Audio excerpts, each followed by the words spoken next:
the Xbox slander is not going to stop. This is something that we're going to have to deal with and we have to get used to.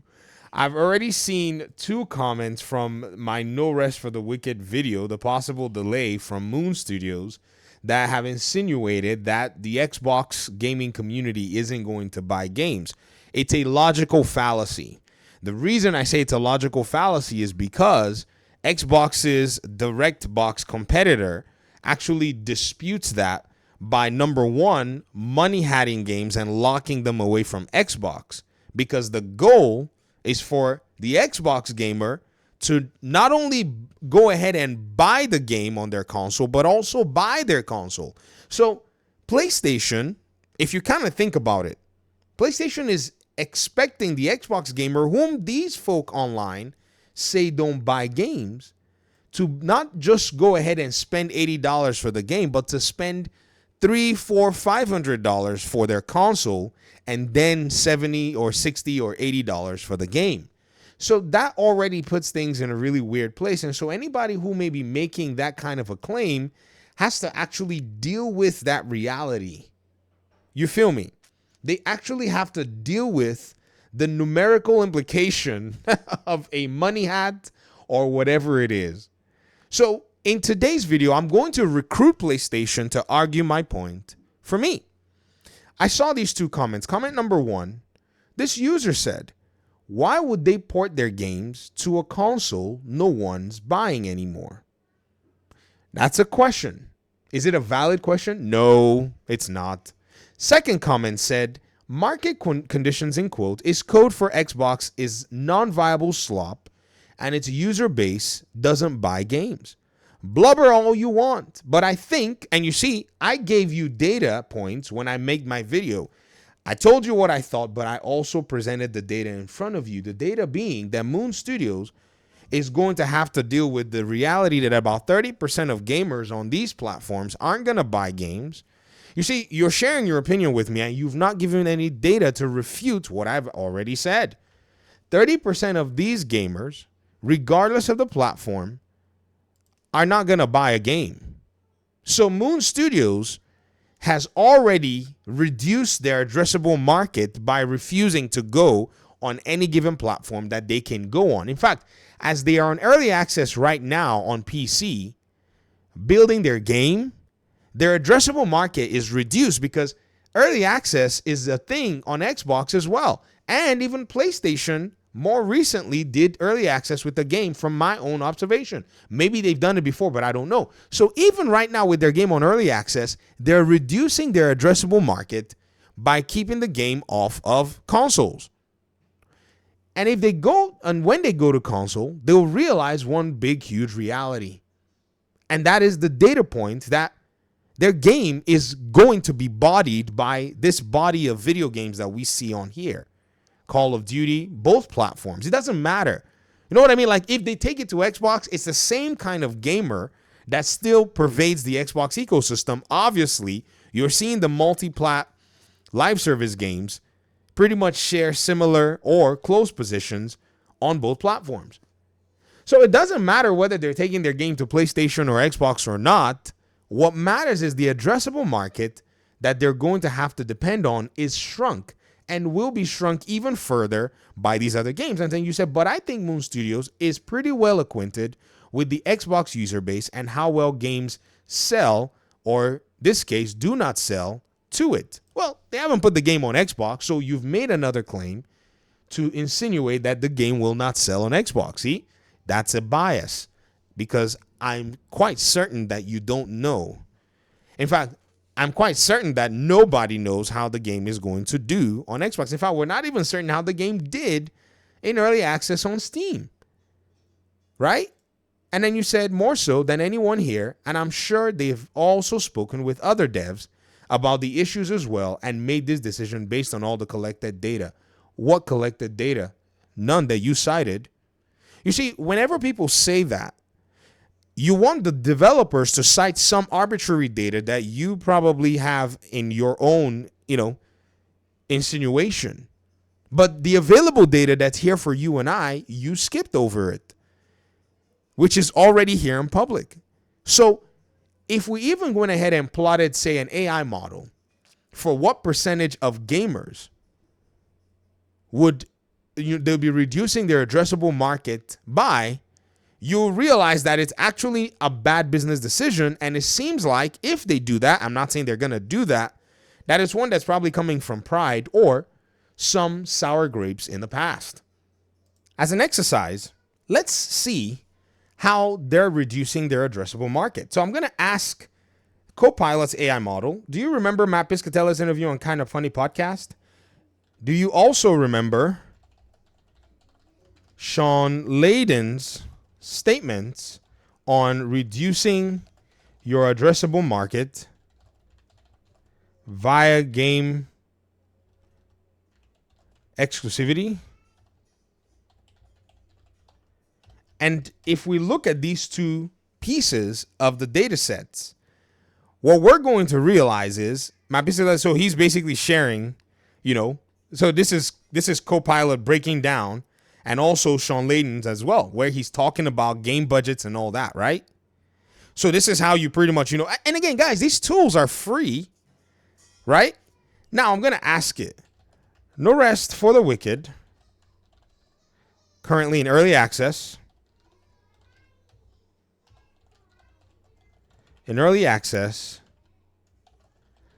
might not launch on the same day as might not launch on Xbox, sorry. I said no, let me go ahead and kind of plot this stuff for you, might not launch on Xbox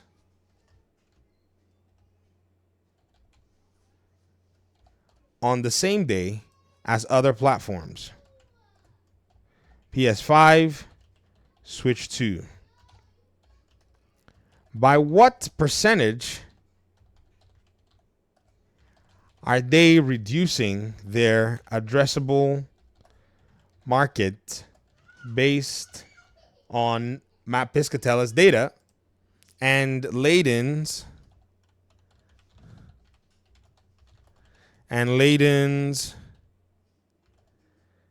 hypothesis? That's what I'm going to call it. So this is what I want people to see. I'm not really interested, I'm not interested in bickering back and forth with anti-Xbox, pro-PlayStation fanboy, hyper fanboy, whatever it is, because there is a potential data analysis that can be done to see by what, percentage they're good. So it says this. If Moon Studios, so let's go ahead and just start from here. Layden's addressable market hypothesis, he argued that the global console install base has never exceeded 250 million units, and exclusivity or staggered launches inherently shrinks your addressable market based on recent estimates. Let me go ahead and show you this.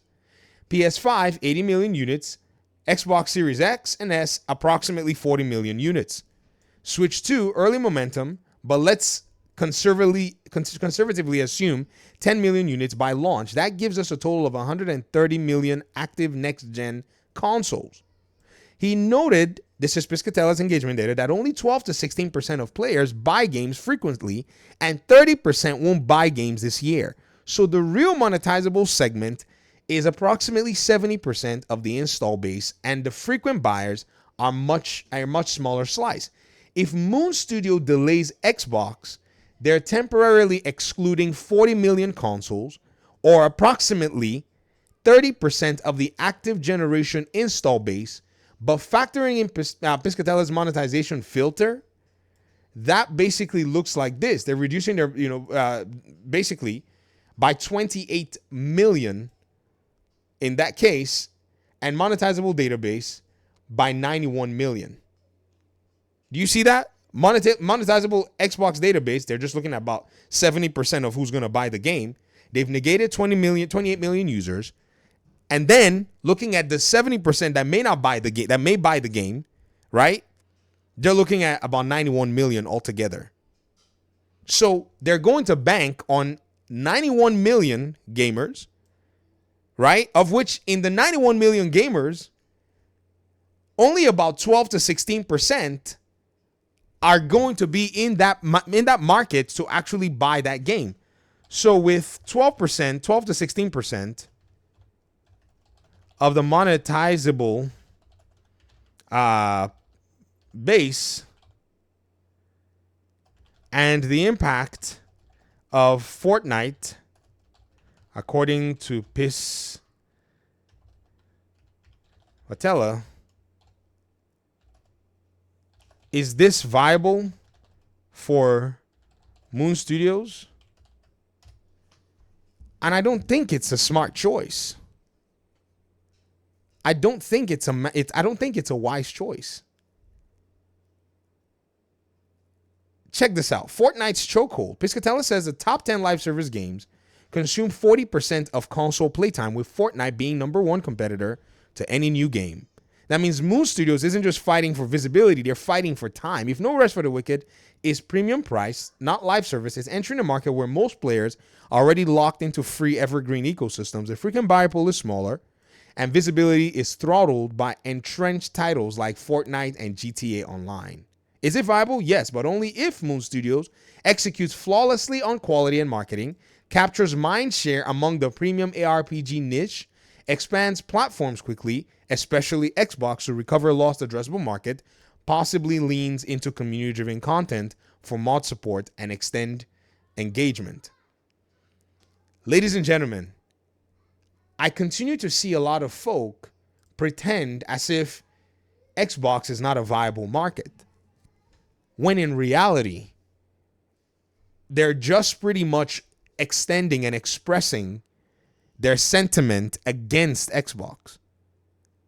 Not only have I put an AI model here in front of you to collate the data so that you can see for yourself, I also present you with the reality that even PlayStation themselves, right, are right now gearing up to launch and support a PlayStation game on Xbox.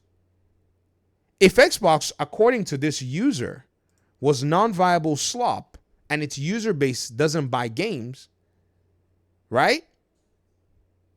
Then why would PlayStation ignore the data that they already have about the Xbox user base buying games via titles like MLB The Show, via titles like Death Stranding? Because believe it or not, you guys really truly do think that just because Kojima bought the publishing rights, they're not going to get a cut. You know that it's their engine that was used, right? Even Unreal Engine that's free, you still pay royalties when you sell on that engine. I think we need to graduate from this kind of talk to making sensible sense of the things that we're either arguing for, against, about, or whatever it is. Because I haven't seen a small video clip where somebody actually talked about the potential of what may be going on here, that there may have been a grudge in the past, and I don't want to bring that up, between Moon Studios and Xbox. I think that probably is much more of a likely scenario, that this is maybe what's driving this particular situation. Because again, you know how creatives can be. They have pride. But I recommend that this creator actually let his game speak for itself. Actually market and promote their game rather than take on this particular stance. It seems like it's a trend. Every minute, some dev who's made money with Xbox or who's gotten money from Xbox that's bitter just has this big, huge noise-making megaphone to almost always have a complaint at the end of the day. And to me, I strongly believe that it is one means of them not wanting to take ownership of their game. I think No Rest for the Wicked is financially strained, as the studio director had said before. Them wanting to go ahead and do all these other things, maybe put multiplayer. And I think they're making these kinds of big noise is possibly there for marketing. It's a marketing scheme. The game's going to show up on Xbox. In fact, I dare say it show up on Xbox day one. If they do the math and run the numbers, he's not going to be able to sleep at night knowing that he's going to put his development team in jeopardy potentially if he leaves an addressable market on the table. That will be very, very irresponsible. If I was in his position, I don't care what it is that my, former experience with Xbox was, but the fact that I have to make sure that my developers are in good shape, I'll do whatever is necessary for them. And in this case, if he cannot put those things aside, then he better make sure that he can pretty much execute flawlessly on PlayStation, where y'all remember Astrobot and all this talk that PlayStation players are actually putting out here, saying that, oh, Xbox gamers don't buy games. Notice I didn't say anything because, again, it's a farce. It's designed for console warring talking points that are already useless. I will block these players, these gamers that made these comments on the channel when I have some time. If I see any silly comment from them again, I'll give them this one for free, because ideally they have not added anything reasonable to the conversation. Thank you for watching the video. Talk to me in the comment section. Peace out.